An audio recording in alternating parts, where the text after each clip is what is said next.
Someone disrespects you, in public, in front of people whose opinion matters to you, and in that single burning second, every cell in your body screams at you to react, to raise your voice, to defend your name, to prove them wrong right now, in front of everyone watching. But here is the truth almost nobody teaches you. Reacting is the most predictable, most controllable behavior a human being can display. The instant you react, you hand your opponent exactly what they wanted. You become a puppet, dancing on strings you didn't even know were attached to you. 400 years before modern psychology had a name for emotional manipulation, before anyone had studied social dominance, status games, or the psychology of humiliation, a quiet, exiled Florentine diplomat sat alone in a small country house and wrote down the coldest, most accurate account of human nature ever put to paper. His name was so feared, so misunderstood, so distorted by centuries of moral outrage, that it became a synonym for cunning itself, Machiavellian. What almost nobody tells you is that underneath the reputation, underneath the myth of pure ruthlessness, Machiavelli left behind something far more valuable than a guide to cruelty. He left behind a manual for surviving betrayal, humiliation, and disrespect without ever losing your composure, your position, or your power. By the end of this video, you will understand the darkest, most effective way to handle disrespect that has ever been recorded. Not through revenge, not through rage, not through some clever comeback you rehearse in the shower 3 days too late, through something colder, something quieter, something that leaves the person who disrespected you far more damaged than any insult ever could. Stay until the end, because the final principle in this video is the one that separates people who are used their entire lives from people who are never touched again. Welcome to the Hidden Mind. If this is your first time on this channel, welcome. The Hidden Mind exists for one reason only: to hand you the psychological weapons that history's most feared and most misunderstood minds used to survive, to endure, and to never again be played as a fool by people who underestimated them. Before we go further, I need something from you, because this channel only survives and grows through people like you. If anything in this video resonates with you, even slightly, hit that like button right now, before you forget. It costs you nothing, but it tells this channel to keep making videos like this one. If a moment from your own life comes to mind while you're watching this, a time someone disrespected you and you didn't know how to respond, a time you said too much, or too little, or the wrong thing entirely, write it in the comments below. I read every single one, and honestly, some of the sharpest lessons on this channel have come directly from viewers like you sharing their own battles. If you know someone in your life who is too reactive, too easily wounded by other people's words, too quick to explode, or too quick to collapse when disrespected, share this video with them today. It might genuinely change the way they move through the world. And if you want to see this channel grow into something much bigger, something that keeps handing you these forgotten tools of power, subscribe now and turn on notifications so you never miss what comes next. If you want to go a step further and truly support the work being put into these videos, you can leave a super thanks below. Every bit of it goes directly back into making this channel deeper, sharper, and more valuable for you. Now, let's step into the mind of a man who understood power better than almost anyone who has ever lived. Chapter 1: The Wound That Disrespect Leaves. Before we can understand how to handle disrespect the Machiavellian way, we need to understand what disrespect actually is, and why it cuts so deep into the human psyche. Disrespect is not simply an insult. An insult is a single event. Disrespect is a message. It is a signal, sent either consciously or unconsciously, that says, "I do not consider you a threat. I do not consider you my equal. I do not fear the consequences of treating you this way." And that message, buried underneath the words or the gesture or the slight, is what truly wounds a person. Not the joke someone made at your expense, not the sarcastic comment in the meeting, not the friend who canceled on you without explanation, or the colleague who took credit for your work without blinking. What wounds you is the implication underneath all of it, that you don't matter enough to be treated with care. Human beings are status-tracking creatures. Long before we developed language, Long before we built cities or wrote laws, our ancestors survived by constantly monitoring their position within the group. Who is respected? Who is feared? Who can be pushed around without consequence? This tracking system never left us. It lives in the oldest part of the brain, the part that reacts to social threat with the same intensity it once reserved for physical danger. When someone disrespects you, your nervous system does not calmly process an intellectual insult. It sounds an alarm. Your heart rate increases. Your face flushes. Your thoughts scatter. This is not weakness. This is biology. But here is where most people make their first and most costly mistake. They confuse the alarm with the answer. They believe that because their body is screaming at them to respond immediately, the correct move is to respond immediately. They mistake urgency for wisdom. Machiavelli understood something that most moral philosophers of his time refused to admit. He understood that human beings are not fundamentally driven by virtue, by fairness, or by kindness. They are driven by self-interest, by fear, and by the pursuit of advantage. He did not write this to make the world crueler. He wrote it because he believed that only by seeing human nature exactly as it is, without romantic illusions, could a person actually protect themselves within it. Anyone who assumes people will treat you with respect simply because you deserve it is operating on a fantasy, and fantasies get you hurt. Anyone who understands that respect is not given, but taken, tested, and defended, is operating in reality.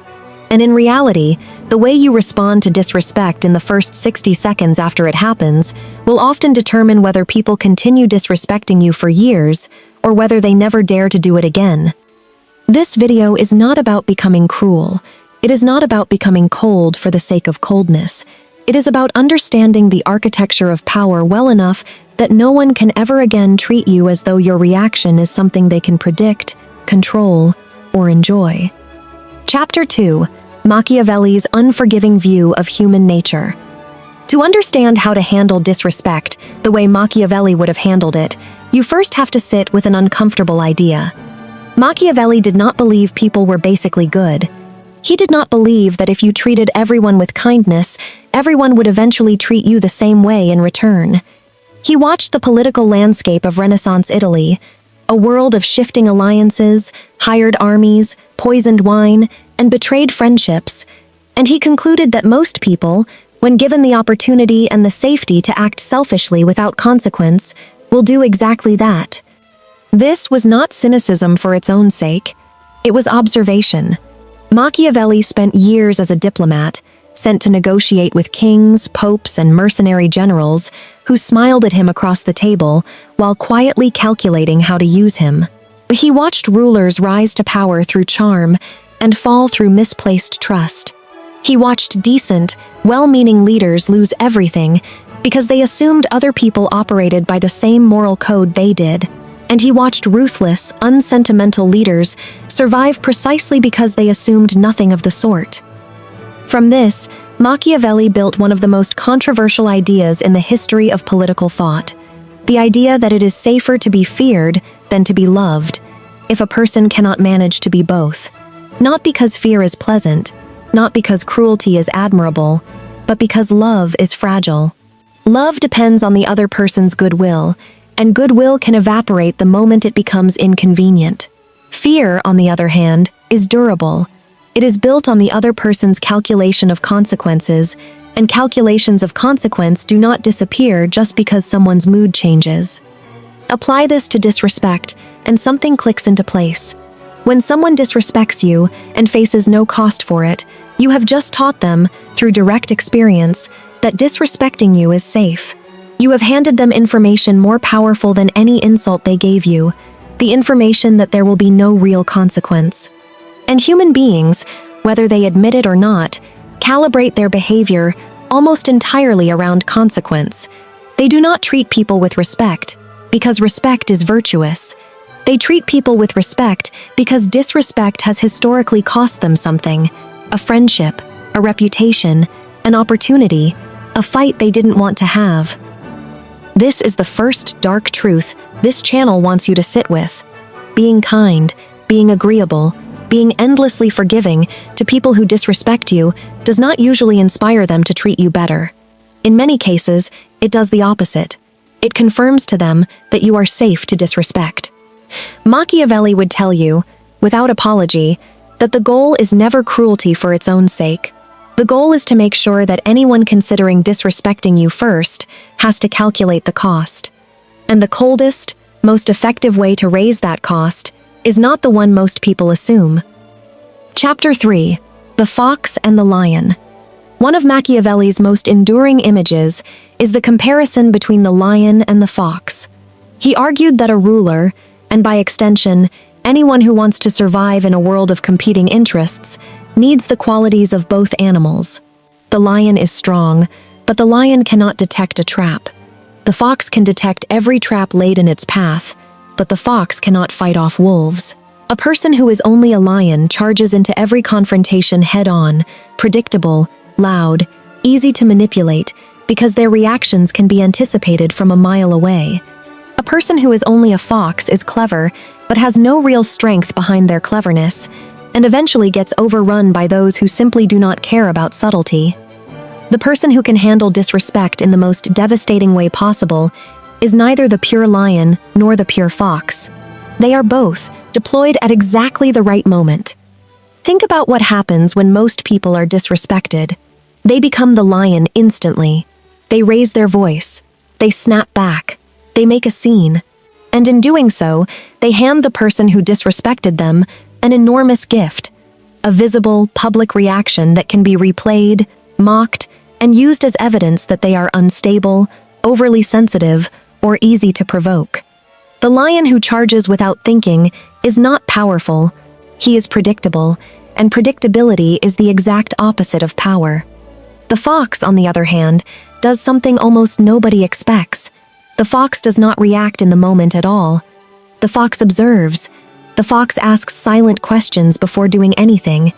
Why did this person disrespect me right now in front of these particular people?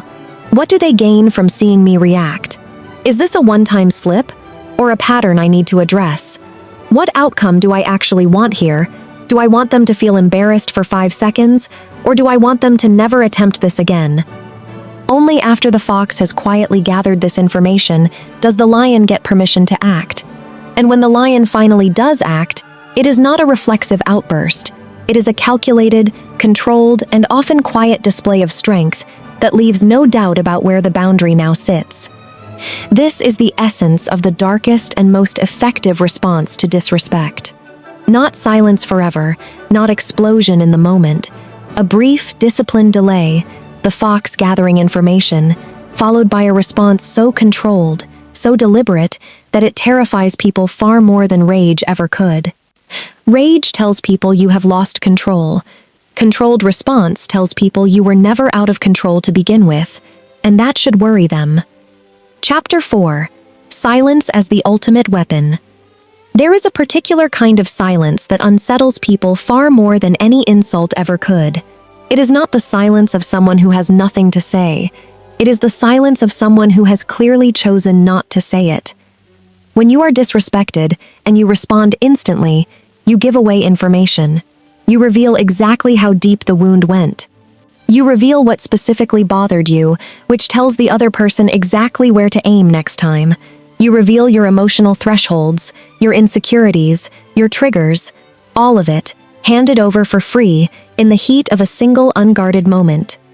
Machiavelli's entire political philosophy rests on the principle that information is power, and that revealing your true feelings, your true intentions, and your true weaknesses to people who may not have your best interests at heart is one of the most dangerous things you can do. Disrespect is often a test, whether the person doing it realizes it consciously or not. It is a probe, checking to see how much they can get away with. The moment you respond with visible emotional distress, you have answered the test in the worst possible way. You have shown them that the probe worked. Silence denies them that answer. When you are disrespected and you simply hold their gaze, unbothered, unreactive, saying nothing, you deprive them of the single thing they were fishing for. Evidence that they got to you. This is not weakness. It is one of the most difficult disciplines a human being can practice, Because everything in your nervous system is screaming at you to fill that silence, to defend yourself, to explain, to correct the record immediately. But silence does something else too, something far darker and more useful. It forces the other person to sit in uncertainty. Human beings are deeply uncomfortable with ambiguity, especially social ambiguity. When you respond immediately, the other person knows exactly where they stand with you. When you say nothing, they are left wondering, are you calculating something? Are you simply unbothered because what they said didn't even register as significant? Are you filing this away for later? The uncertainty itself becomes a kind of psychological pressure, and it is a pressure entirely within your control, costing you nothing, while it quietly works on them. This is why so many of history's most feared political operators, the ones Machiavelli studied and wrote about, were masters of the pause. They did not respond to provocation with immediate words. They responded with a look, a silence, a change of subject that communicated, without a single syllable, that the provocation had not landed the way the other person hoped.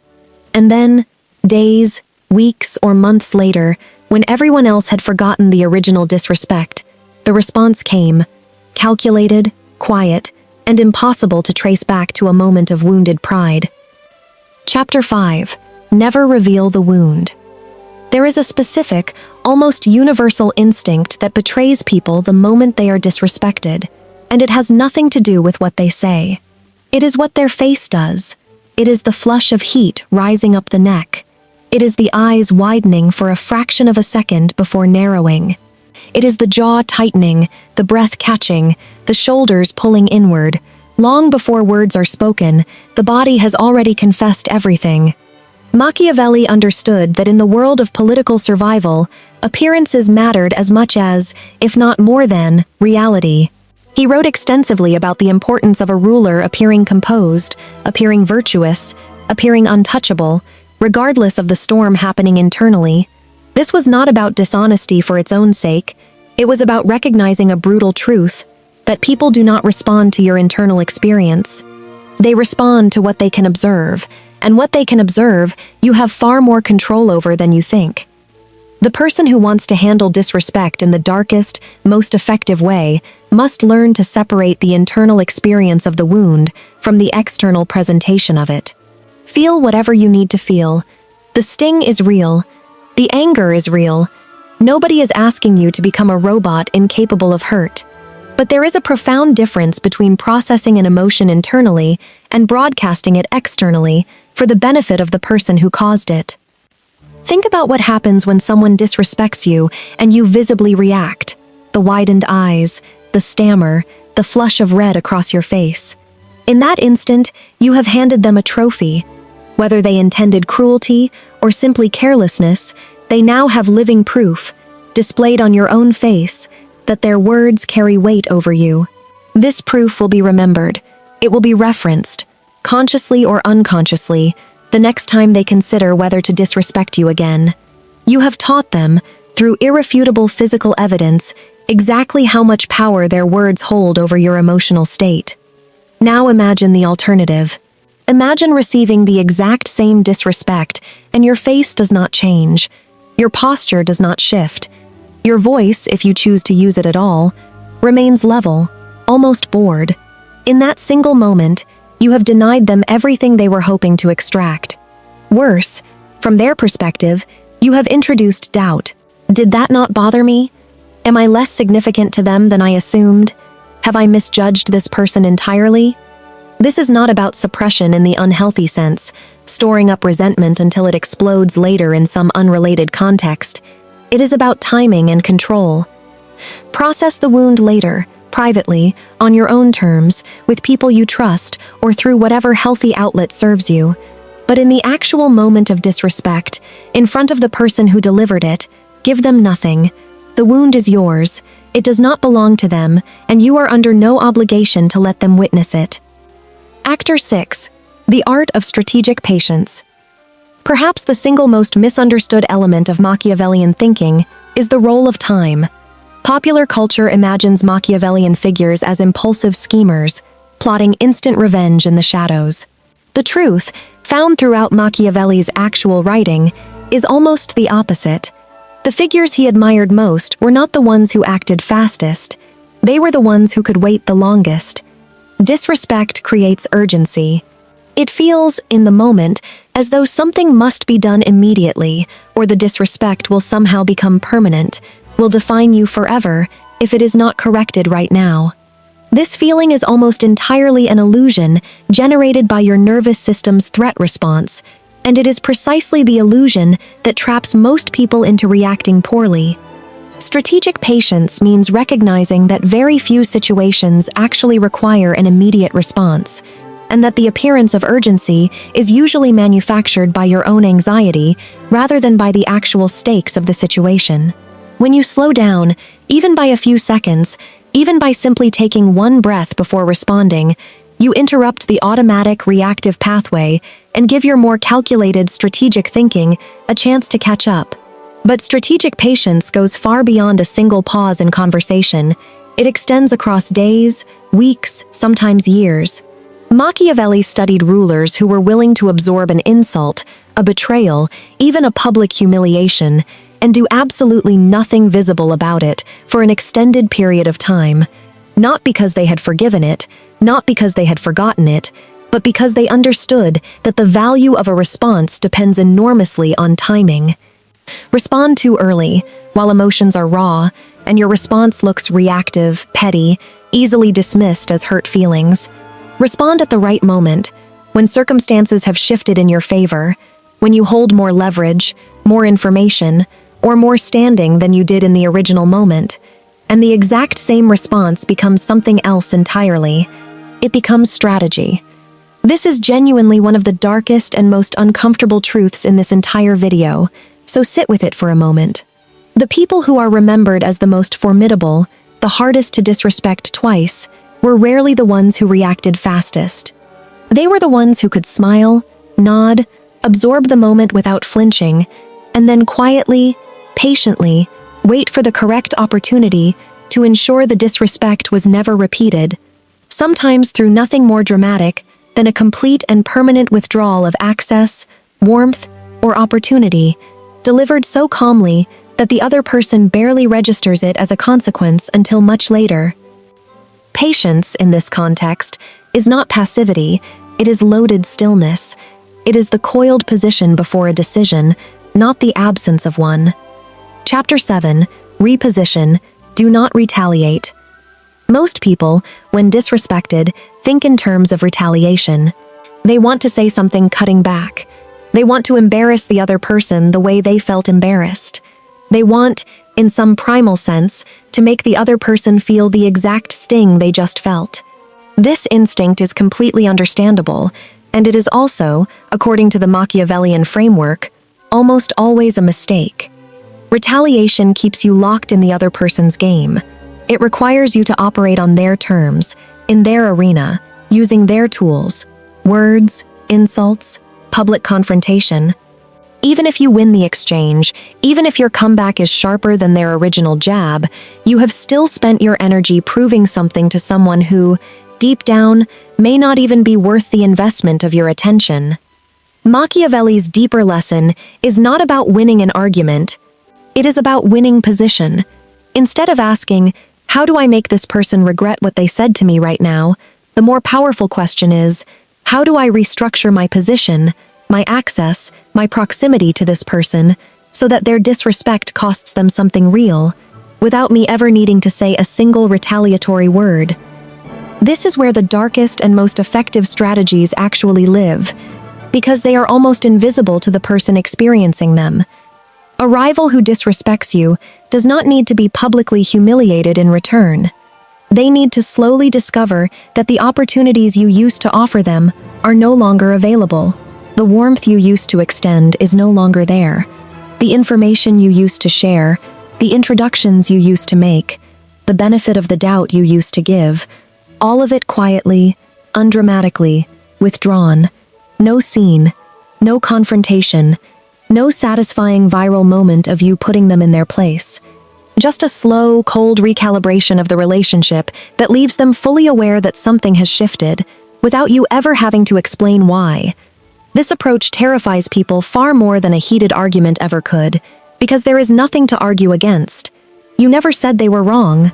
You never gave them a target to defend themselves against. You simply repositioned yourself and left them to sit with the consequences of their own behavior, entirely on their own. Chapter 8. Appearing weak when you are strong. There is a strange paradox buried inside Machiavelli's writing that most casual readers miss entirely. He did not simply advocate for displays of strength.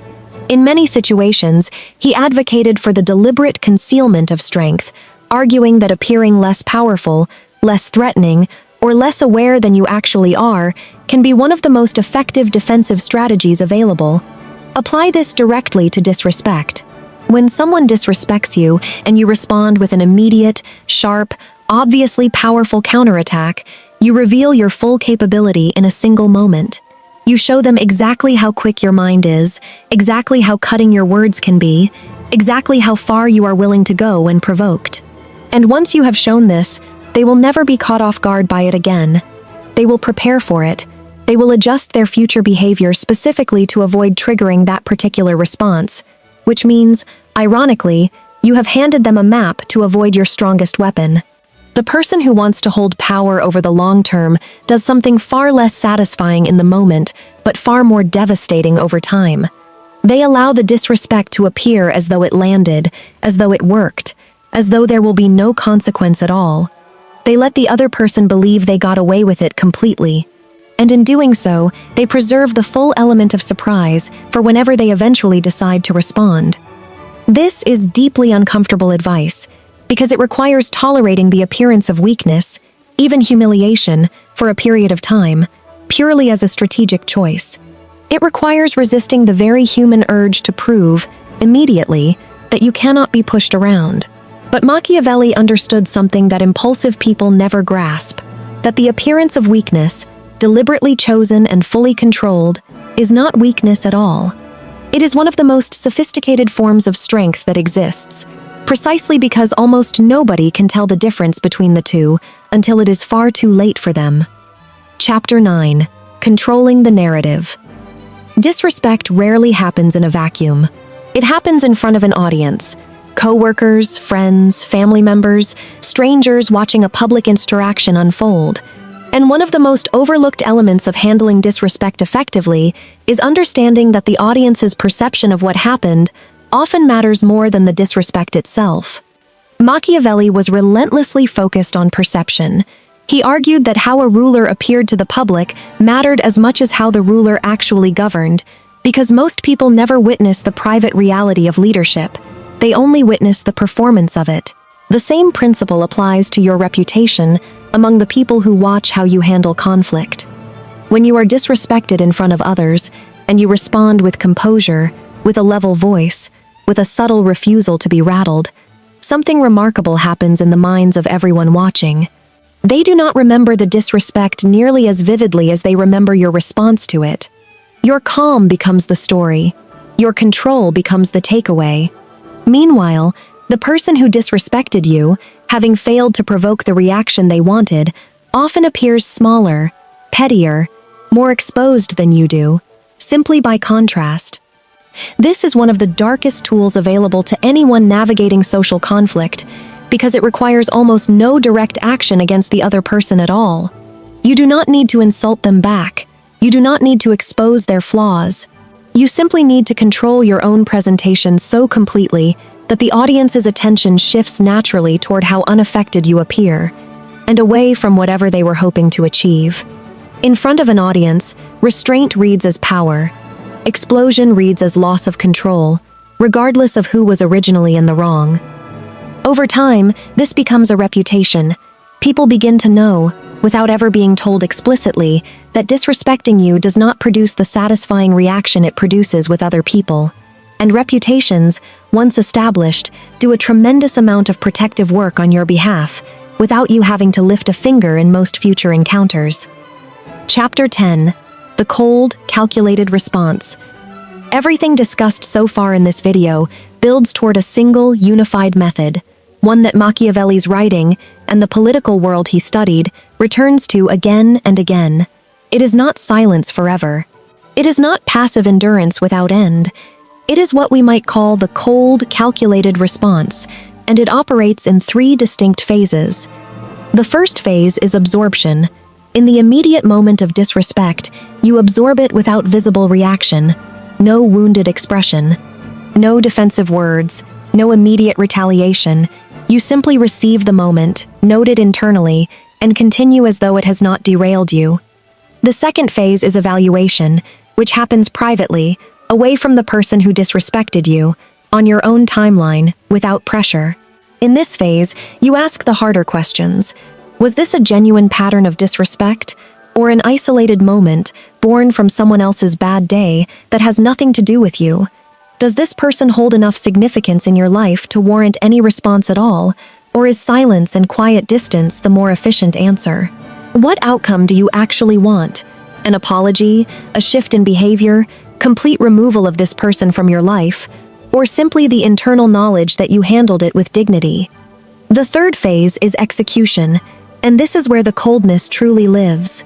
Once you have decided on the appropriate response, you deliver it without heat, without visible anger, without the theatrical satisfaction of a dramatic confrontation. If the decision is to address it directly, it is addressed calmly, in private, in a controlled setting of your choosing rather than theirs. If the decision is to withdraw access, warmth, or opportunity, it happens gradually and without announcement. If the decision is to do nothing external at all, because the person and the moment are simply not worth your continued attention, that too is executed completely, without lingering resentment leaking out in future interactions. What makes this method genuinely dark, in the sense this channel explores, is that it removes almost all emotional satisfaction from the process. There is no viral comeback moment. There is no dramatic public reckoning. There is only a quiet, deliberate recalibration that the other person often cannot even fully articulate or point to, because you have given them nothing to point at. They simply notice, over time, that something about their access to you, their standing with you, their comfort around you, has permanently and irreversibly changed. And by the time they notice, there is nothing left for them to argue against, because the moment of disrespect itself is long past, and what remains is simply the new reality you have constructed. Chapter 11. Knowing when to cut someone off completely. Not every instance of disrespect deserves a calculated response at all. Sometimes, the darkest and most effective move available to you is complete, total, and permanent disengagement. Machiavelli understood that not every relationship, not every alliance, not every connection is worth preserving simply because it currently exists. He was famously unsentimental about cutting losses, about abandoning relationships or arrangements the moment they stopped serving a productive purpose or started actively working against your interests. This is uncomfortable for most people to hear because we are taught, often from childhood, that loyalty is a virtue that should be extended almost unconditionally, that walking away from people is a form of failure or coldness.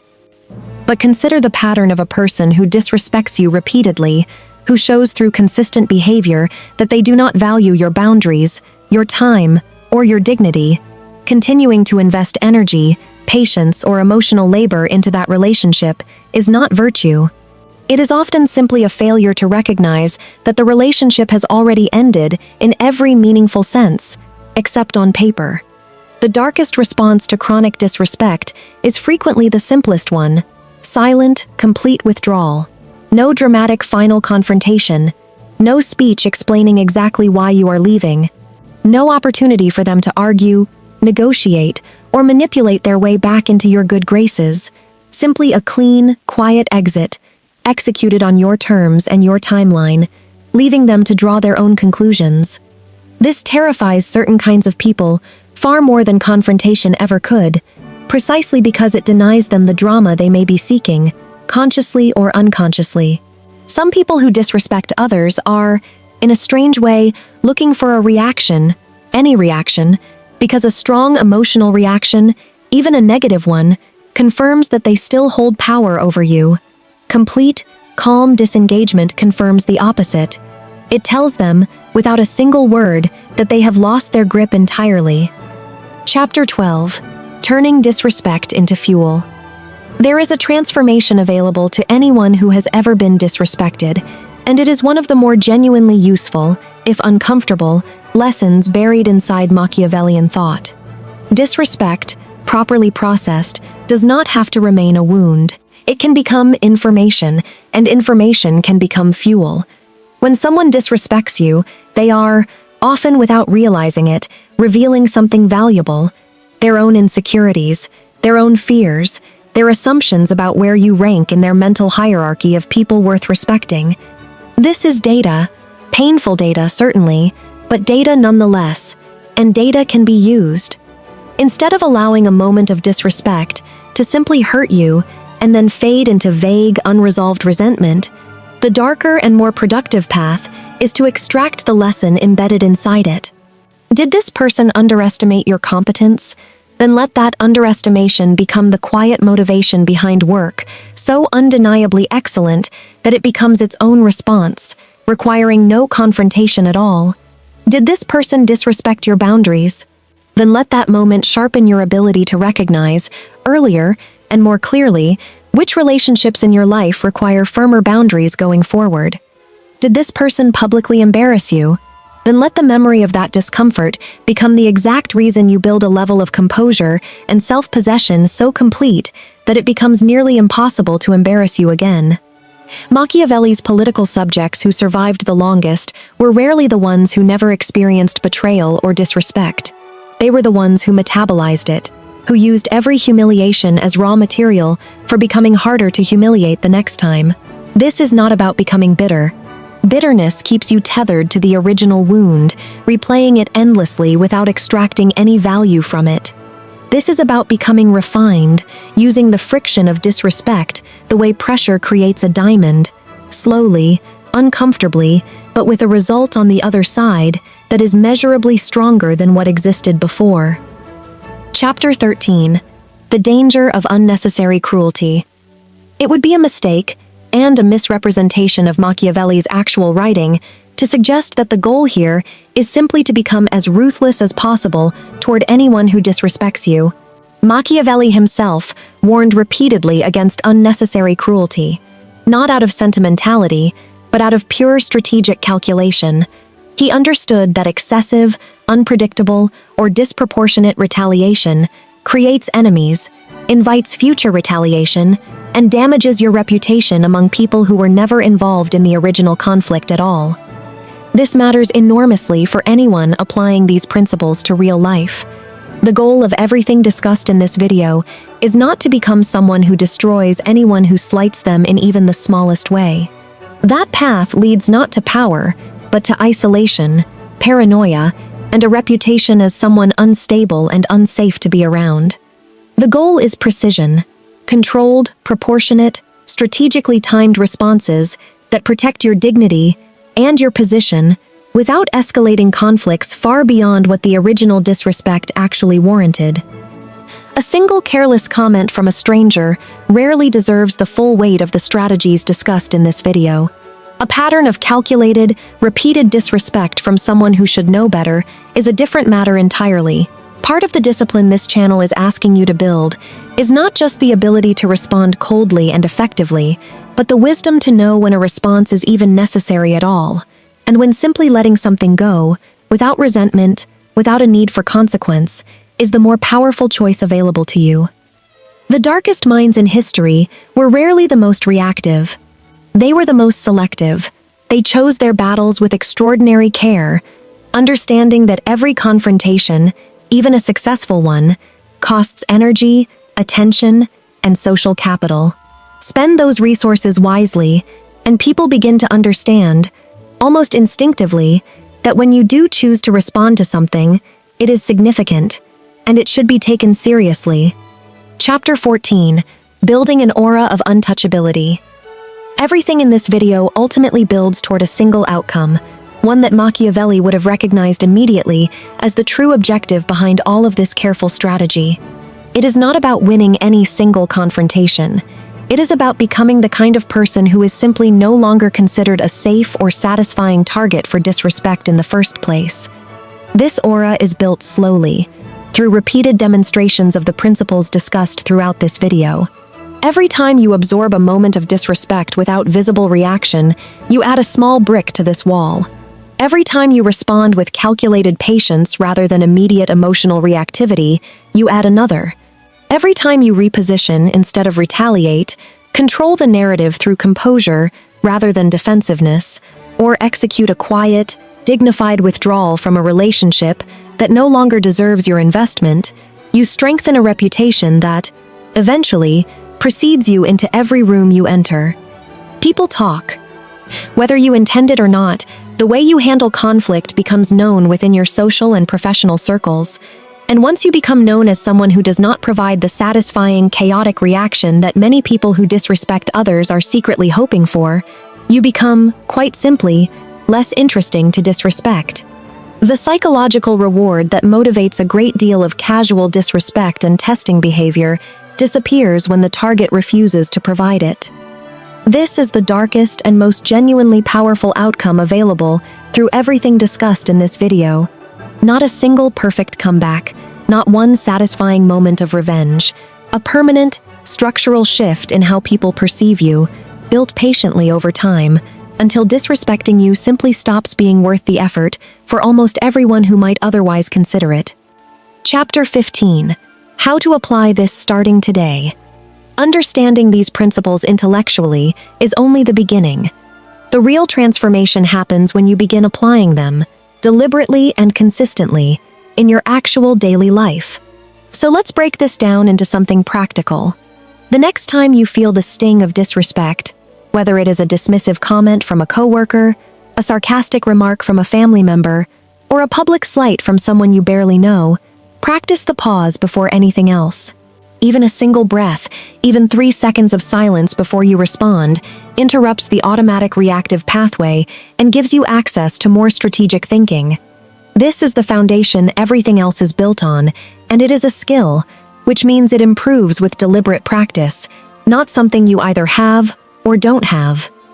Next, practice separating your internal experience from your external presentation. You are allowed to feel hurt, angry, or embarrassed internally. Nobody is asking you to suppress those emotions permanently or pretend they don't exist.